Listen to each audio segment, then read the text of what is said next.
Imaginen por un segundo el siguiente escenario. Un agente aduanero está frente a un contenedor sospechoso en un puerto. Son las 3 de la mañana. Uf, la peor hora. Exacto. No hay absolutamente nadie más alrededor, la presión es altísima y, digamos, repentinamente hay una insinuación súper sutil o tal vez una oferta muy directa de un soborno millonario sobre la mesa, solo para mirar hacia otro lado. Una situación de riesgo máximo, claro. Totalmente. Y frente a esa realidad tan crula física y, pues, peligrosa, la pregunta es, ¿qué tipo de documento corporativo o manual de recursos humanos podría tener el poder real de detener a esa persona? A ver, por lo general, cuando la gente piensa en manuales institucionales, la mente se va directo hacia directrices áridas, o sea, textos aburridísimos. Letra muerta, básicamente. Exacto, sí. Se asume que son como, no sé, las instrucciones de un electrodoméstico. Lo enchufas, presionas un botón y funciona. Reglas puramente mecánicas. Ajá. Se perciben como transacciones frías. Y el instinto corporativo tradicional es tratar de empaquetar el comportamiento en cajas perfectamente categorizadas, como si la gente actuara como algoritmos predecibles. Pero claro, cuando analizamos el mundo del comportamiento humano, especialmente las decisiones morales frente a la presión extrema o la fatiga, ese manual de instrucciones tradicional, pues, se desmorona por completo. Se cae a pedazos. Sí, nos topamos con un panorama psicológico que es un laberinto, y es por eso que esta inmersión profunda que haremos hoy resulta tan particular para quienes nos escuchan. Es un caso de estudio increíble. Lo es. Tenemos sobre la mesa un documento interno que, a simple vista, podría camuflarse perfectamente en cualquier archivo burocrático del mundo. Se trata del Código de Integridad de la DIAN. La Dirección de Impuestos y Aduanas Nacionales de Colombia. Esa misma. Específicamente su versión 3, que fue modernizada a finales de 2023. La misión de hoy es diseccionar cómo una de las instituciones más críticas de un Estado, la encargada de sostener financieramente al país y de combatir frontalmente el contrabando. Nada menos. ¿Sí? ¿Cómo intenta hackear o programar el comportamiento y la resiliencia moral de sus miles de empleados a través de un documento? Bueno, vamos a desempacar esto, porque este texto opera en un nivel psicológico que va muchísimo más allá de un simple reglamento de oficina. Y para entender la verdadera magnitud de lo que estamos evaluando hoy, es fundamental establecer el contexto técnico inicial. Claro, el contexto es clave. Durante décadas, tanto en el sector público como en el privado, se publicaban los clásicos códigos de ética. Ajá, los típicos folletos que nadie lee. Exactamente. Eran documentos llenos de grandes declaraciones filosóficas, palabras bonitas. Sin embargo, la DIAN estructura esta nueva versión bajo los lineamientos del MIPG. ¿El MIPC? Sí, el Modelo Integrado de Planeación y Gestión. Y a ver, para quienes no están familiarizados con la administración pública, el MIP no es solo un acrónimo burocrático más. Es un marco de referencia monumental. O sea, cambia las reglas del juego. Totalmente. Busca que las entidades del Estado no solo planifiquen sus cosas, sino que midan sus resultados con estándares casi de sector privado. Al adoptar este modelo, la transición de un código de ética a un código de integridad deja de ser un mero cambio de sinónimos. Claro, no es solo cambiarle el título al PDF. Para nada. La ética suele ser el estudio teórico de lo correcto y lo incorrecto. Es, digamos, un debate de salón. Filosofía pura. Sí. La integridad, en cambio, es la ejecución práctica. Es la coherencia absoluta entre lo que se piensa, lo que se dice y, sobre todo, lo que se hace cuando nadie te está supervisando. ¡Wow! Y esa frontera entre la teoría y la ejecución práctica es el verdadero campo de batalla aquí.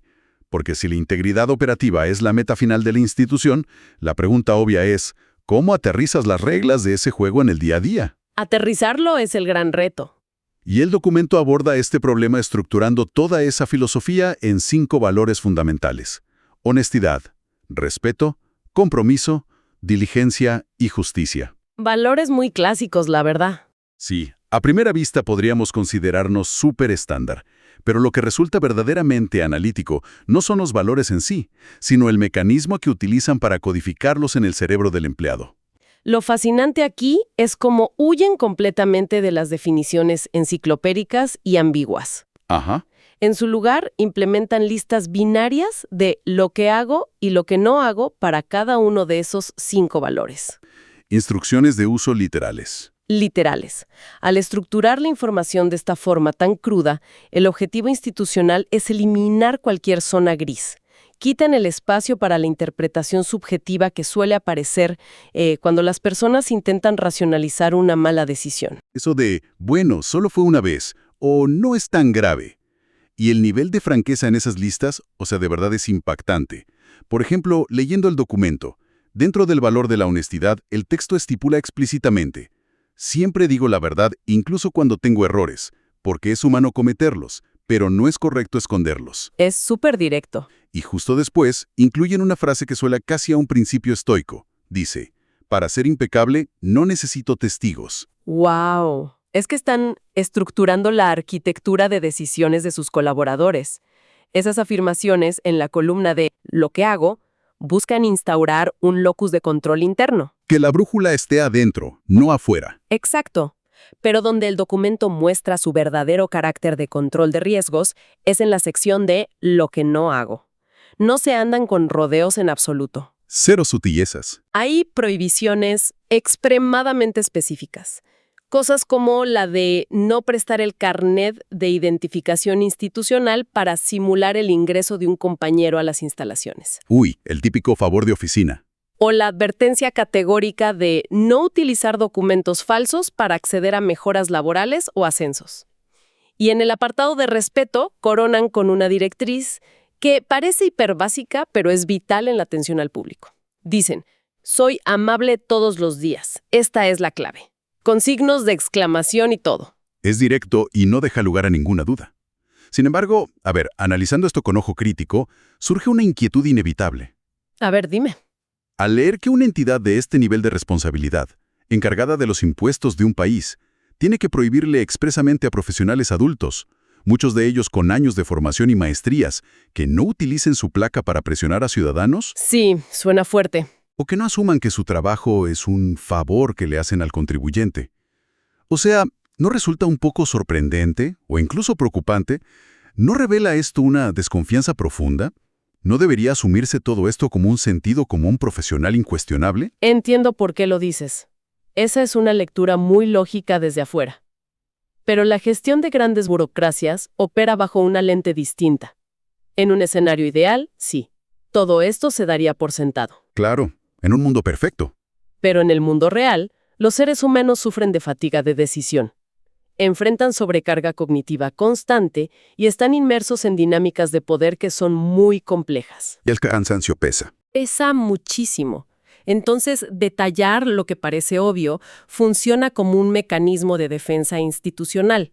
Es pura gestión de riesgos operacionales.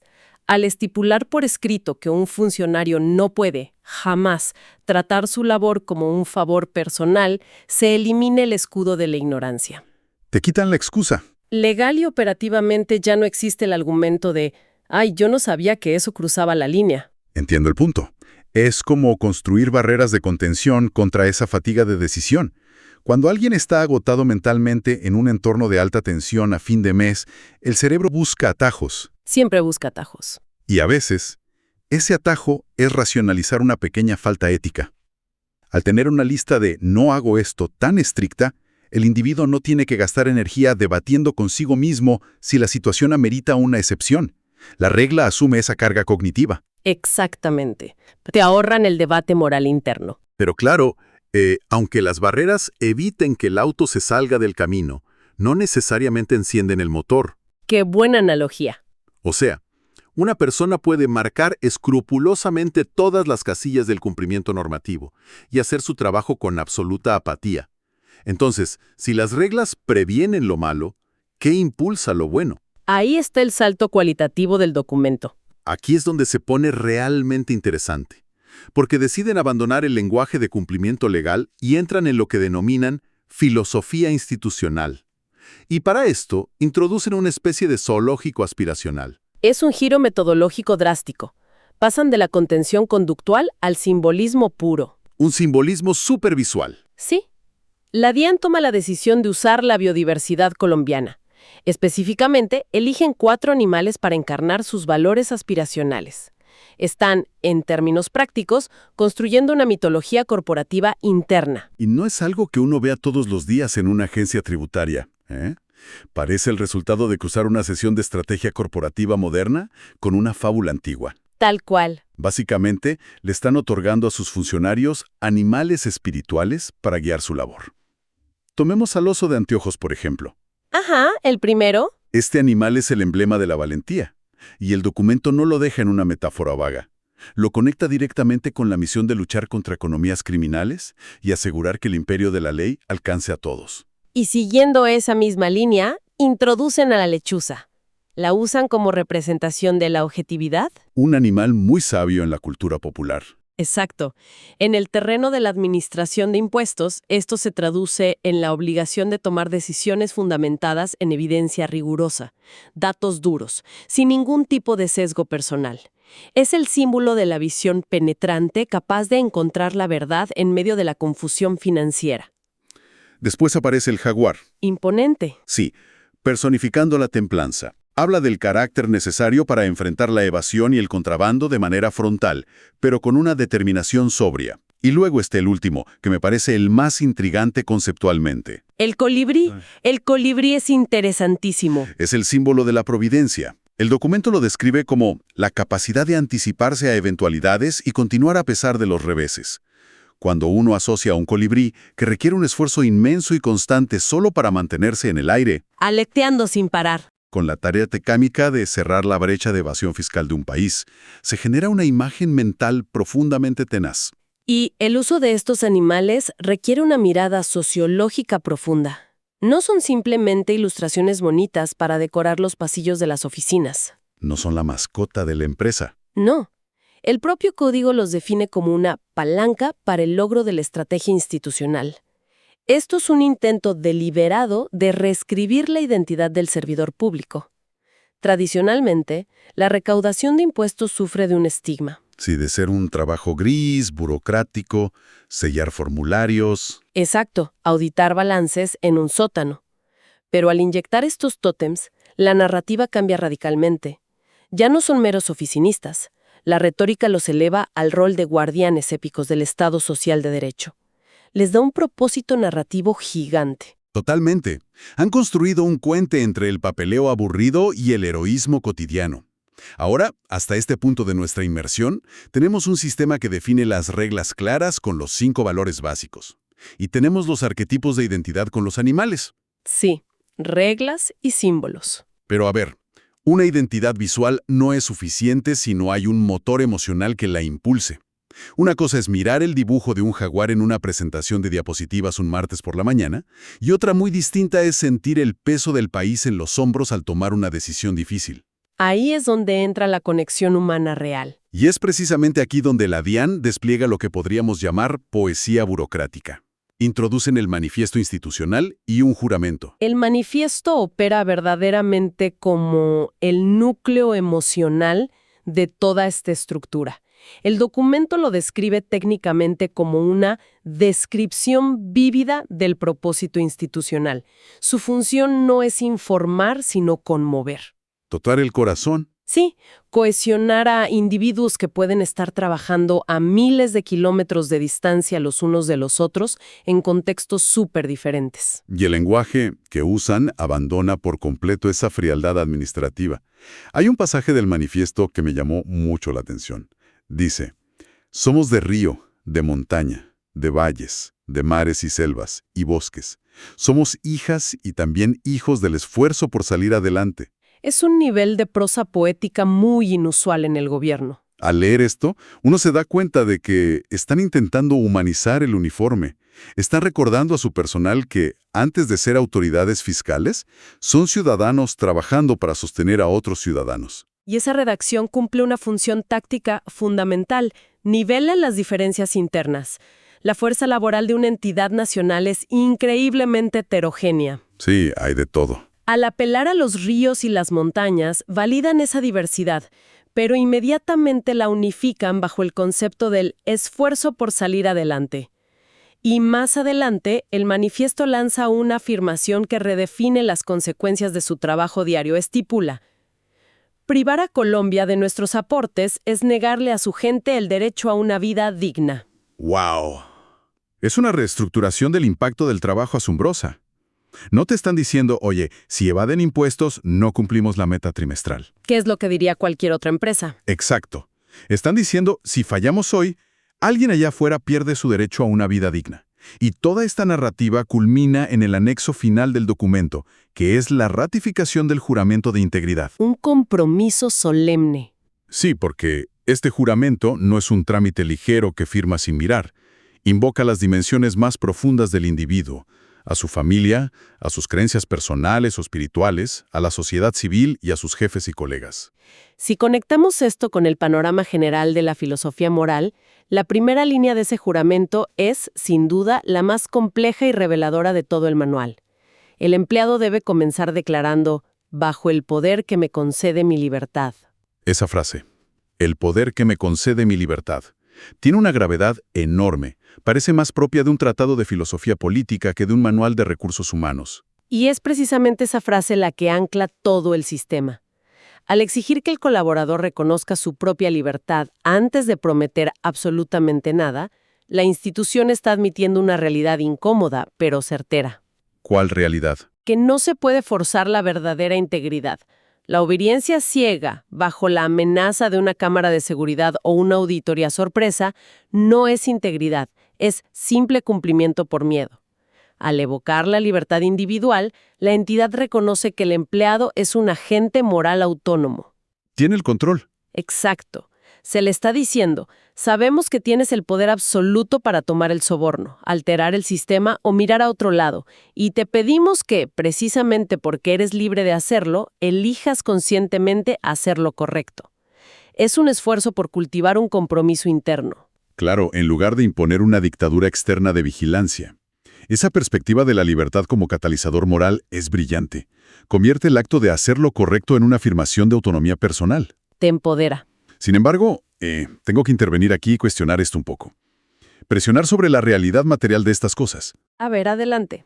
Toda esta estructura, o sea, la narrativa poética sobre los ríos, el simbolismo inspirador del colibrí, el juramento profundo sobre el libre albedrío, todo eso es intelectualmente y emocionalmente muy satisfactorio. Suena muy bien en papel. Sí, pero si volvemos a nuestro agente aduanero imaginario de las 3 de la mañana, que quizá enfrenta no solo un soborno millonario, sino tal vez una amenaza real a su familia por parte de una red de contrabando. La realidad dura. Exacto.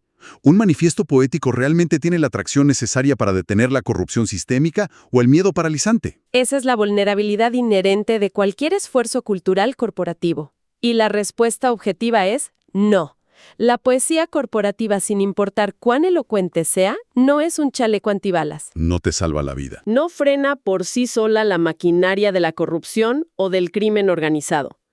Y un análisis detallado del documento demuestra que los autores en la DIAN son plenamente conscientes de ello. No son ingenuos. Para nada.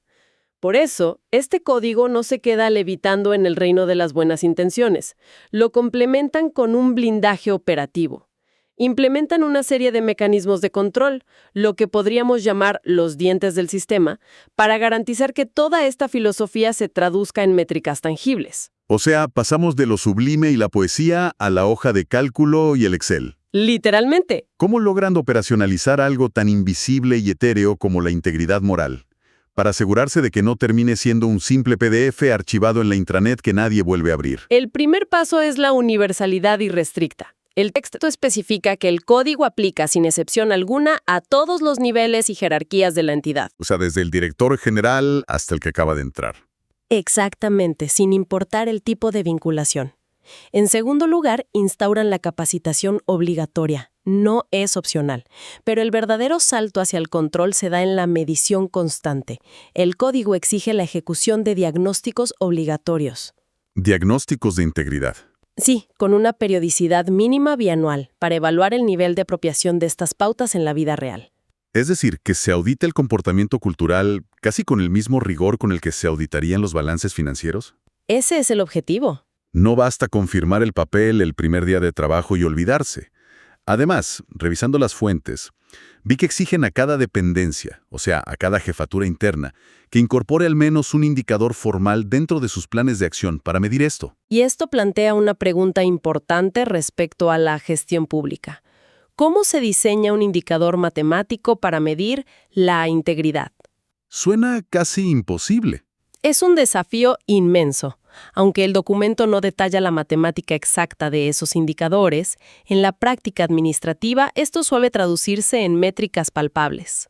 ¿Cómo cuáles? Cosas como encuestas de clima ético, el volumen y la resolución de denuncias anónimas, el tiempo de respuesta ante dilemas operativos o los resultados de auditorías preventivas.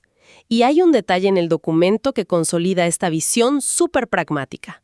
Si se revisan los créditos, los autores no son un grupo de filósofos externos. No fue una agencia de publicidad. No. Fue elaborado por gestores de talento humano, directores operacionales e inspectores sobre el terreno. Y finalmente fue aprobado por el Comité Institucional de Gestión y Desempeño. Que la firma final venga de un comité de desempeño y no solo de bienestar laboral. Creo que lo cambia todo. Le da un peso distinto, sí. Significa que en la estructura mental de la institución, la ética dejó de ser un rasgo de personalidad agradable de tener y fue reclasificada como un proceso crítico y estructurado, como si la integridad fuera parte de la cadena de suministro. Si falla la integridad, falla el producto final del servicio público. Totalmente. Al vincular la cultura moral a indicadores de gestión por área, se elimina la ilusión de que la rectitud es responsabilidad exclusiva del Departamento de Recursos Humanos. Pasa a ser una responsabilidad operativa de cada líder de equipo. Entonces, ¿qué significa todo esto a gran escala? Si observamos el panorama completo de lo que hemos analizado hoy, la DIAM nos ofrece una lección invaluable.